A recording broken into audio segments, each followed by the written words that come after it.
So thank you so much. First of all, thank you, Teresa. Today we have a special guest. We have another master class. So Teresa is our teacher for today, and she has, first of all, thank you so much, Teresa, for accepting our call. Let's call it like that, because when we asked Teresa to prepare something for the company, she was super happy and immediately ready to create something very special for us. So I'm very happy because the topic that we're going to explore today is a very nice topic, and as you know, we work we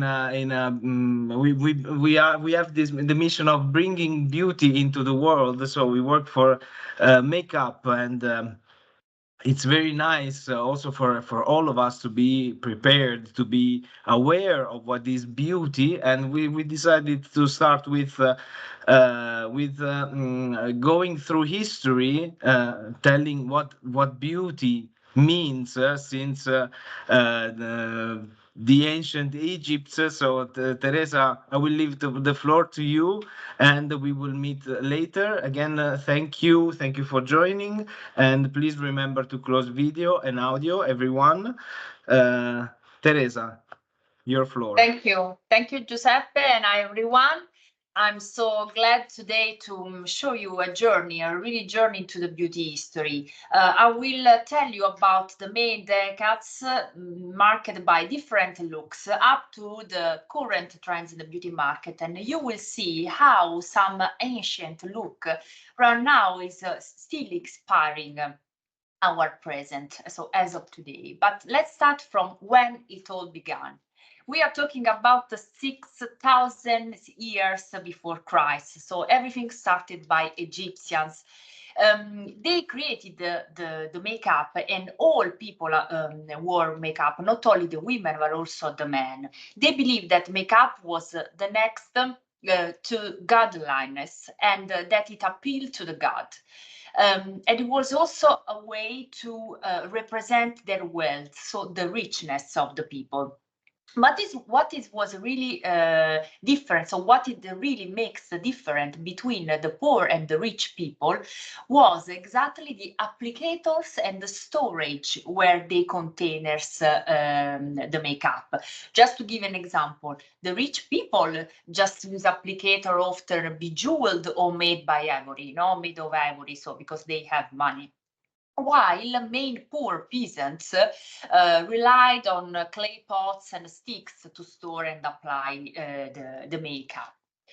But exactly, no, which are the main characteristic of makeup in the ancient Egyptian? So, first of all, the most popular makeup that Egyptian were known was the kohl. Kohl is something that is still very common in use as of today. And in the past, so in the ancient Egyptian, was used to lines the line. You can see just an example. You know, this is she's Elizabeth Taylor when she was the Cleopatra in the famous movie in the 50s. But exactly this represented the makeup, you know, done by the Egyptians. So the course used to line the eyes, while they use a shadow, so from the bottom up to the under the eyebrows with a special color, especially was blue or green eyeshadow. And this color was made by galena. Galena is a mineral, but it's a, let me say, it's a mineral which contains lead. In Italian, lead is piombo. So you can totally understand how was not, let me say, toxic as material, but was really common to use. And on the contrary, they think that makeup was a source of personal power. They say that having makeup on their eyes, they protect themselves from the evil eye, okay, and the coal protected them from various disease and damage from the sun, which is totally, let me say, right now is the contrary, no, because it's the lead is a very, let me say, toxic mineral. Moving from so the 60,000 to 4,000 before Christ, we moved to the ancient Greece. In the ancient Greece, both Greece but also ancient Rome, they already wore makeup, but the makeup was a little bit different. It was more with a natural look. Natural look is something that right now, with the makeup and no makeup style, is something really common. So we can say that that trend started very, very years and years ago. So they applied a natural look, just wore like touches of color on their cheeks and lips. And how they created this makeup? So created by mixing plants or fruits, but again with the lead-based dyes and mercury. So also in this case, they use a very toxic mineral. They also applied wore so light powder foundation at times, but also mostly made sure the natural skin was flawless. How? By using honey and olive oil. So they just try also to moisturize the skin using the olive oil. And another very fun fact was that olive oil and charcoal was often used to make eyebrows bolder and darker.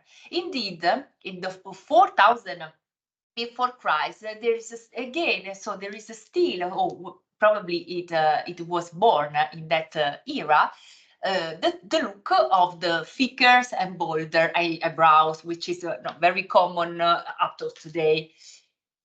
Moving ahead with another interesting part of the world, in the 3000 before Christ, also Chinese use a lot to wear makeup. And one is something really interesting was that the Chinese royalty used nail polish to represent their social status. So high-ranking leaders wore silver or gold, while the low-ranking leaders wore black or red, and the poorer classes, so they cannot apply it at all, so they cannot wear at all the nail polish.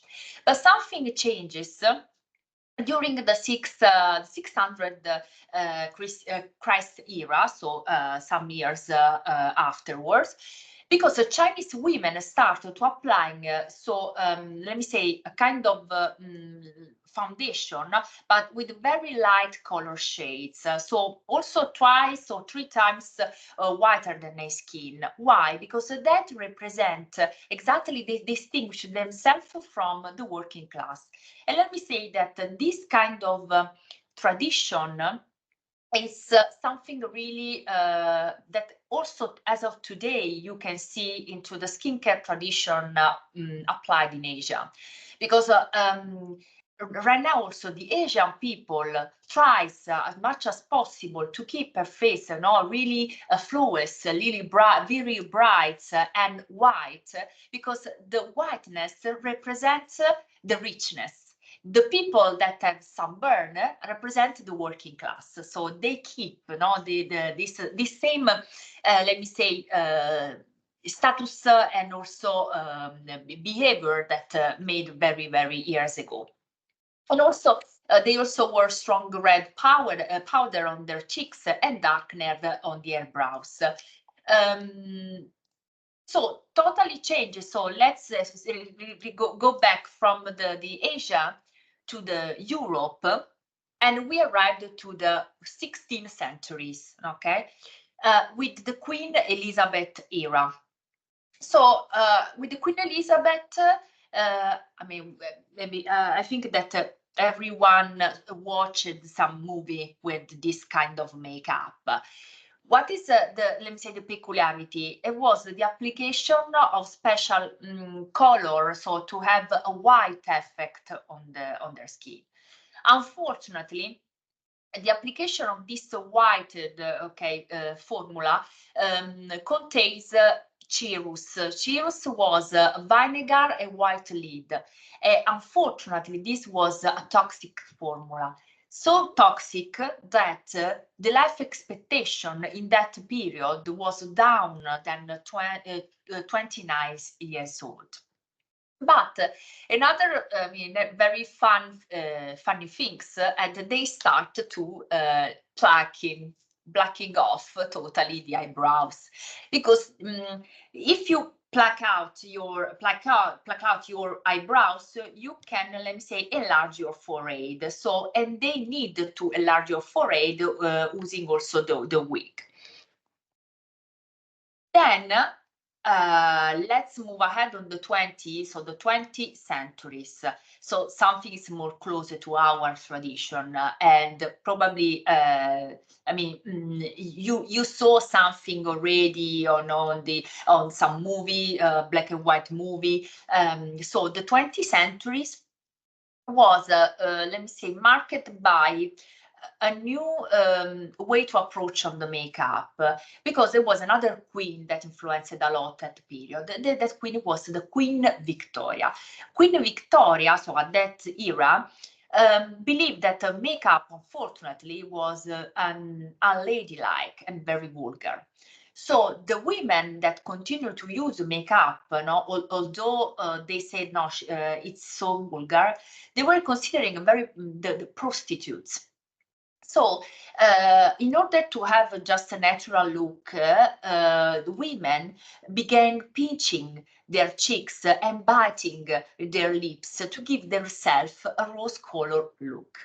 But this was, let me say, especially characterized, especially the beginning of 20th century, because we will see starting of 20s, thanks for also the Hollywood booming and all Hollywood movie, the way to apply the makeup and also the importance of wearing makeup changing totally a lot. But before moving on the 20, I would also introduce some fun fact that you will see during also the decades. First fun fact is related to the mascara born. Mascara was invented in the 19th century, in the 1830s, by Eugène Rimmel. Eugène Rimmel was a French perfumer who developed the first commercial mascara made from a mix of petroleum jelly and coal dust. He called mascara because mascara came from mascaro, which means mask in Spanish. And why mascara? Because also why the origin to mask? Because it was meant to mask an imperfection on the eyelashes. And let me say that when Rimmel mascara truly become really famous in the also 20th centuries, since it helps make eyes stand out and convey emotion. So the first mascara was invented by Rimmel, but who invented the first one? The one was the applicator. The first one was created by Helena Rubinstein. Let me say that Helena Rubinstein, since the beginning, so the 1880s, as of today, is really famous as brand all around the world for the mascara, especially for the mascara. So there is a very strong and old heritage on that. So she invented this wand, using a mixture of petroleum jelly and black pigment to create that mascara. And on top of that, in the same more or less decade, because it was the 1913, a chemist named Thomas Williams created the first mascara available in US, because this mascara was available in Europe. But the first mascara available in US was done by this chemist Williams. He named this mascara Maybelline, in honor of his sister Mabel, who inspired this product. So it's really fun. In the same period, we start to they start for also producing and selling the first lipstick in metal case. And also they started the first, because Max Factor will become very famous starting in the 20s especially, but they start also many advertising on makeup. So you will see, as in that from the 20s and up today, you know, the mascaras changed, the makeup changed a lot, the way to express the beauty, no, and the way to, let me say, to express ourselves. So together with this mega last, we also with this lipstick in metal, it was created also the first pressed powder with puff and mirror. So something that still today our customers are asking for our loose powder. So it was created many years ago. So as already anticipated, the 20s was a change, was a decade where the look and the way to apply the makeup changed a lot. Thanks for Hollywood, because many actors started to apply makeup, to show the makeup in the movie. And one of the most famous one was Clara Bow, which is the lady that you can see here. And she, I mean, one of the main characteristics of the makeup there was exactly the mascara, because you must apply the mascara as on the top, as on the, so in the upper, as on the down part, so the down part of the smaller lashes. Also to plucking up the eyebrows, because they must be very thin.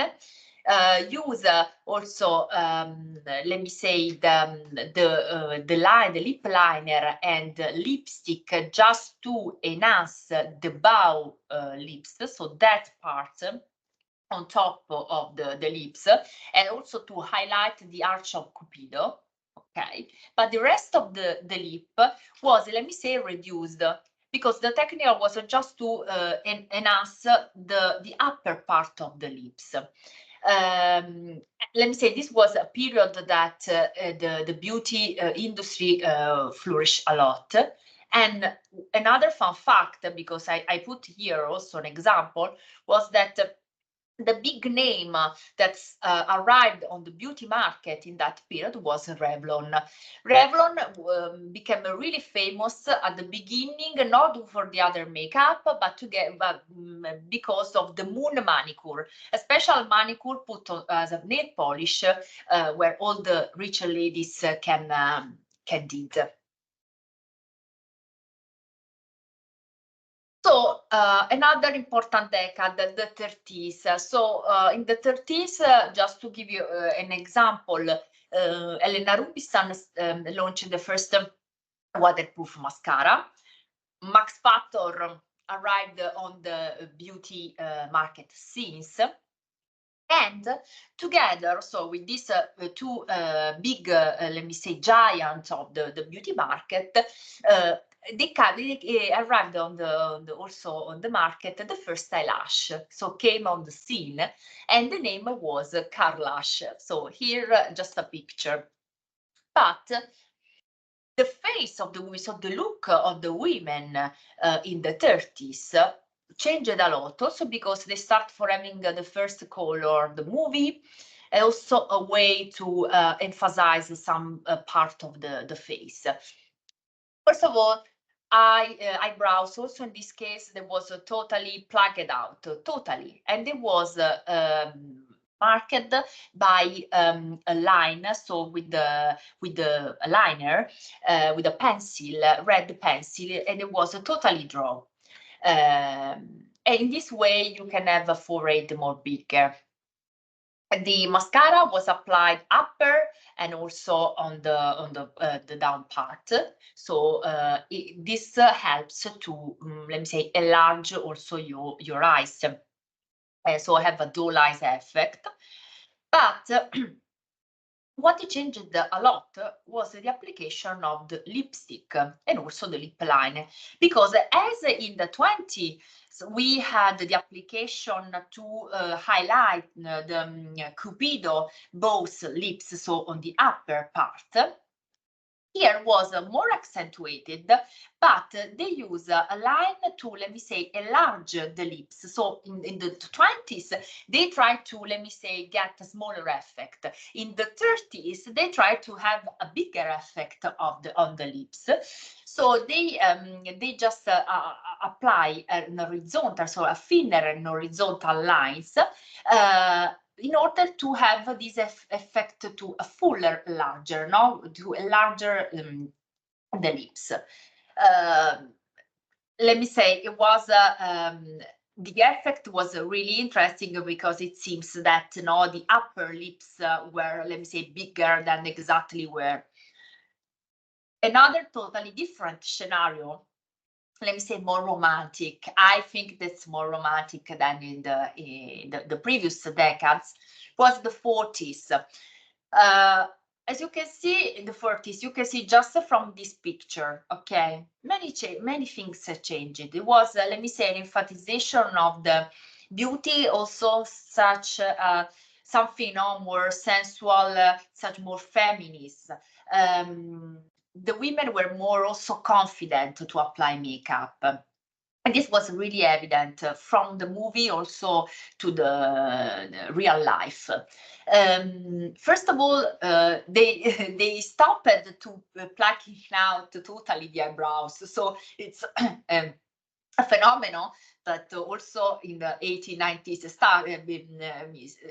started and was stopped. No, so first you plucking out all the eyebrows in the previous decade, and then starting in the 40s, so you must be already the eyebrows thicker and bolder. Okay, so they must draw up, and they try to have also an arched effect, a natural and arched effect.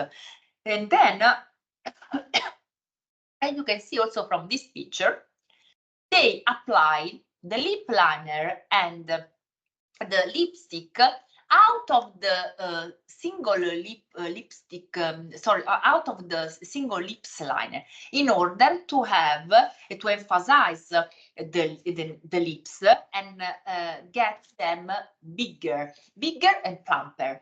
And this is a trend that also we saw the last autumn. So it's something really, let me say, with the nostalgia trending criteria was already applied. It was also still applies of today.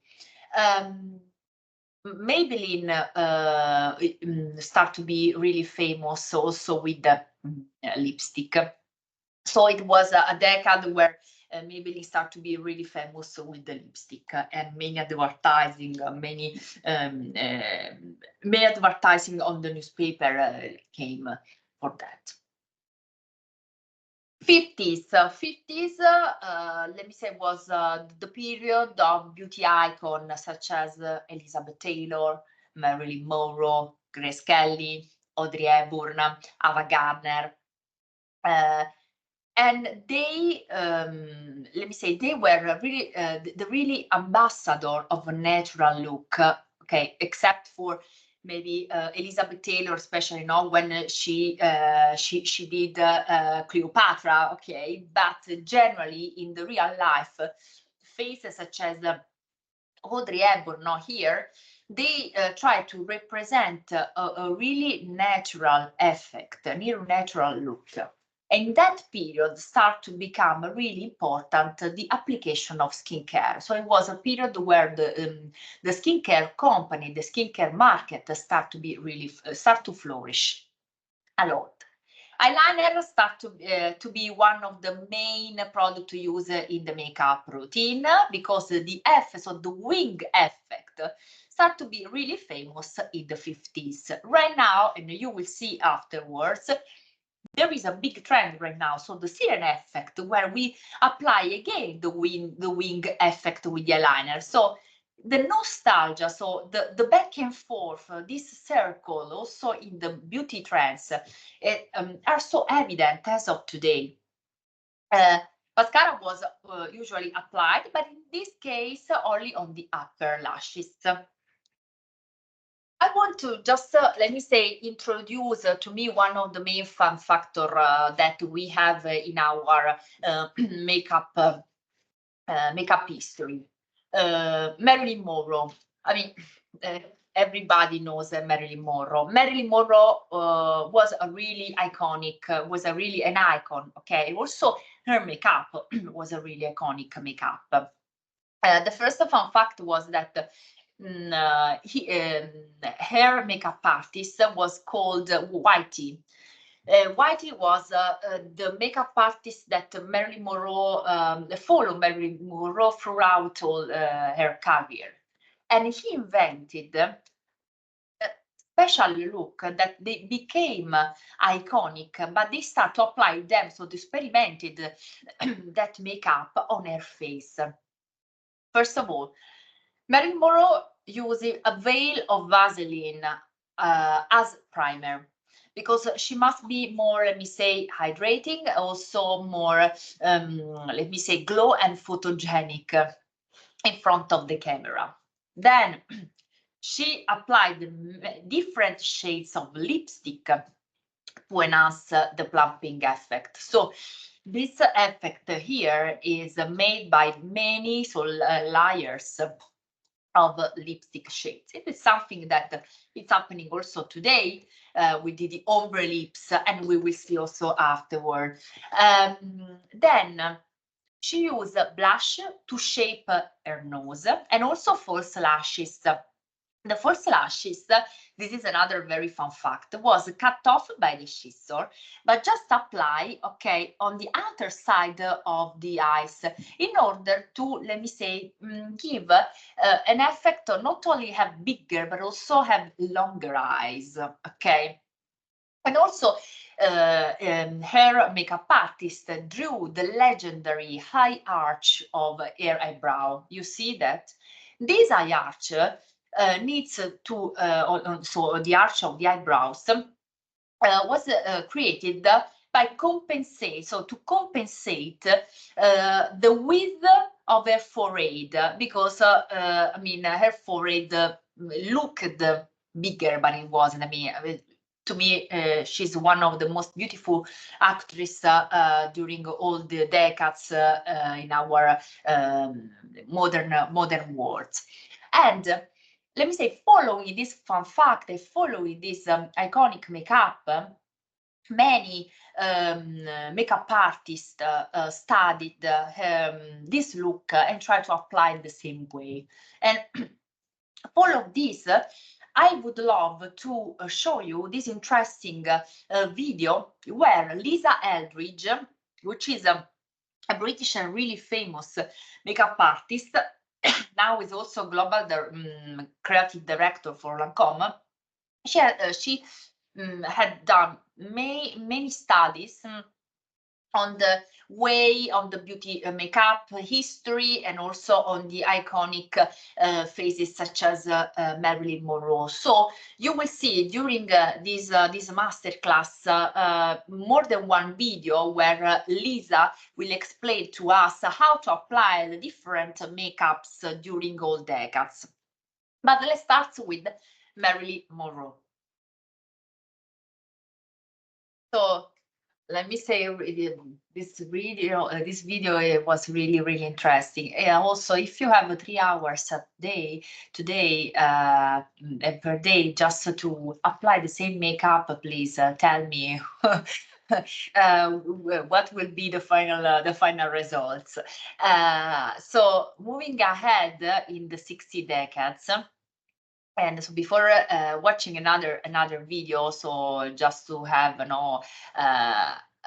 nice also switch effect from the charts to the video, I would love to move ahead with the 60 decade. The 60 decade became really famous with the models such Twiggy and also Jeanne Strampton model.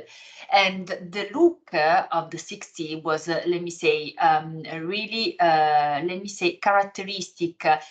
In reality, there were 3 different looks in the 60s. One was the classic, the mode, and the hippie. The mode look was the cosmetic look most remembered from this beauty era. Eyeliner was applied, just to give you an example. The eyeliner was applied as a double line, also at the end of the lid. The eyebrows were really thicker and bolder, so they did everything as much as possible to get bigger the effect and get also the effect of flapper eyes. I just forgot to say that a flapper era was started in 20s with Coco Chanel.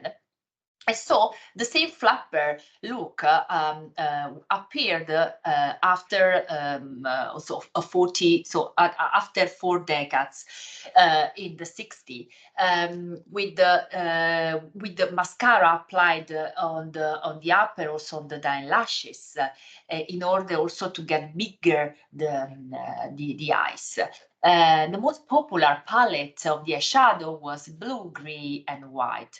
False lashes also were applied together as a mascara in order to have, especially they became really famous with the Twiggy. Twiggy applied a lot of these false lashes in order just to have a bigger, emphasize the eyes, have a bigger look with the doll eyes effect. Foundation was really natural in order to have a natural look in this case. But among the 16 and the 70s, they arrived the hippie movement. Hippie movement was, let me say, was an American movement that became really famous, influenced a lot of the rest of the world. The ratio, so the state of mind of that movement was for sure the in terms of look was the psychedelic fashion influenced by their lifestyle that was based on the concept of freedom, alternative thought, and unchained mind. And also focus on the peasant look. So the look was a little bit with main colors, so natural. You can apply that look everywhere, no matter what, no matter who. It was really a freedom. So the payoff on that period was to be free, so the freedom. But meanwhile, on the other part of the ocean, in Italy and France flourish a lot. Another way to, so the really fashion, the fashion thanks to many fashion design, the fashion, the fashion with the glamour, the fashion with a natural but also chic look. So it was really, let me say, totally in contrast, so in opposition of what it was happening in also in the other side of the ocean. For sure, the hippie movement influenced a lot also Europe, but just apart, no? Because let me say, it was the era of Vogue, the era of bright red lips, long red nails, eyelid makeup in the rest of the Europe, especially in Italy and in France. So before moving ahead, but I don't know if I have many times, maybe I can go ahead in the decades and then I will show you another video of Lisa Eldridge. So the 80s, let's move to the 80s. 80s, thanks to Madonna, I mean, was the age of, let me say, extravagant and striking look. Also, let me say, a little bit outrageous, a little bit out of, a look that broke totally the rule. So the brows was again really thicker.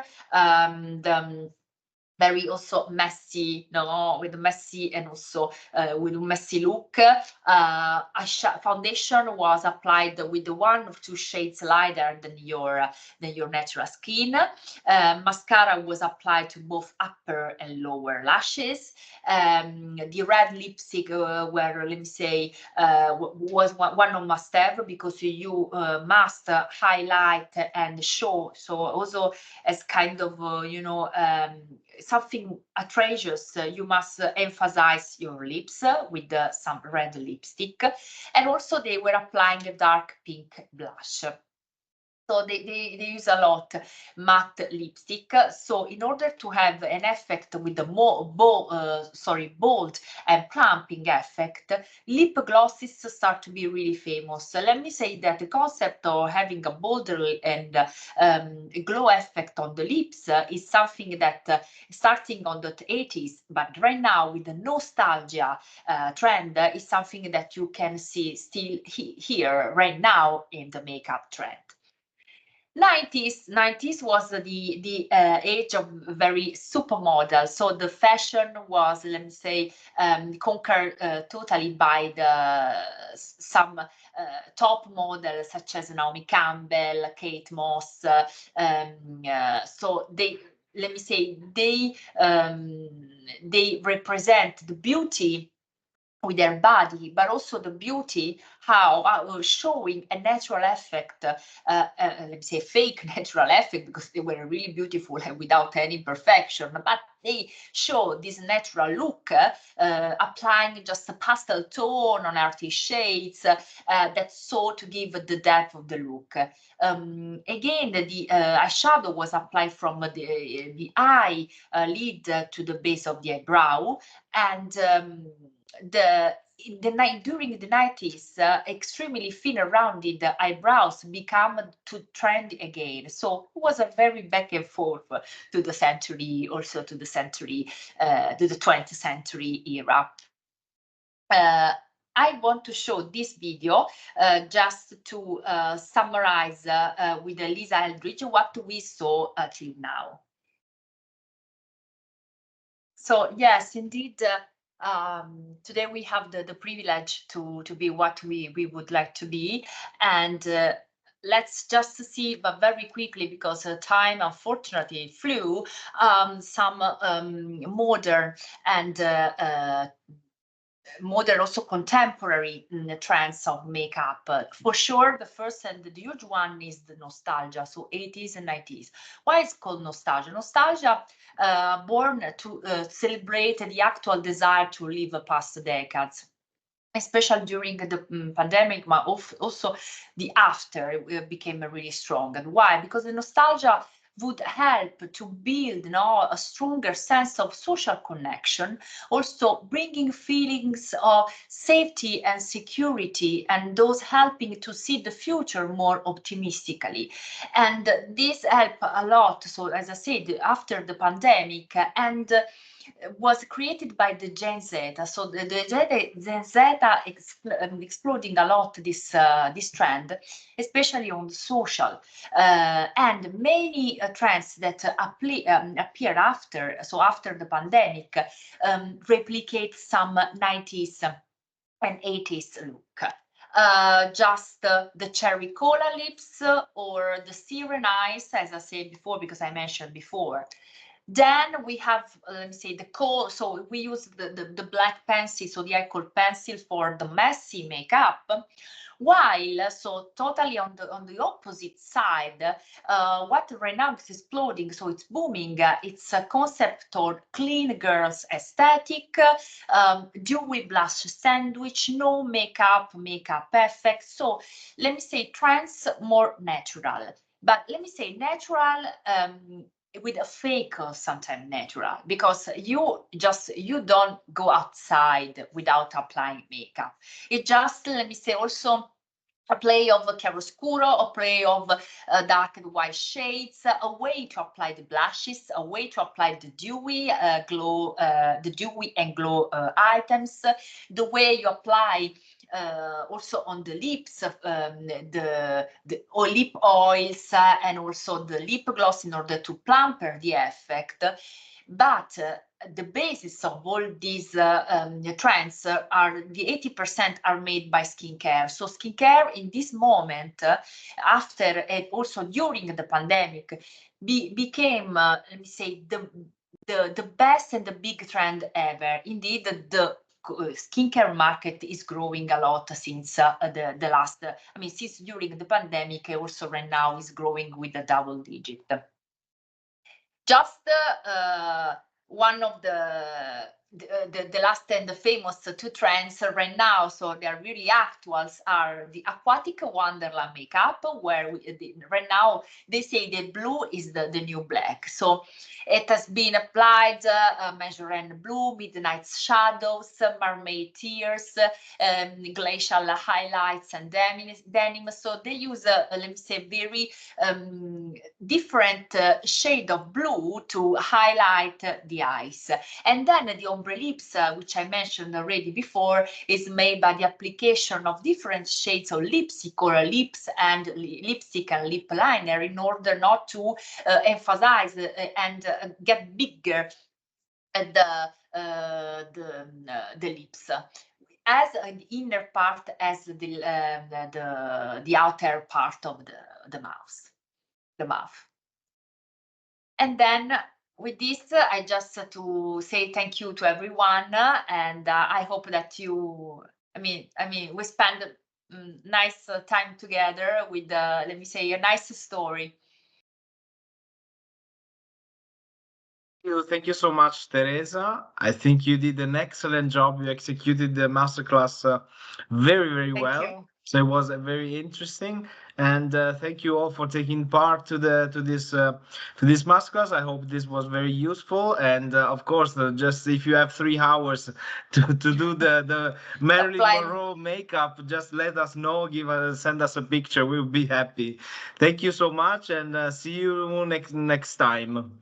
Bye bye. Bye. Bye Bye, bye. Teresa. Ciao. Ciao, Ciao. grazie. Ciao. Ciao.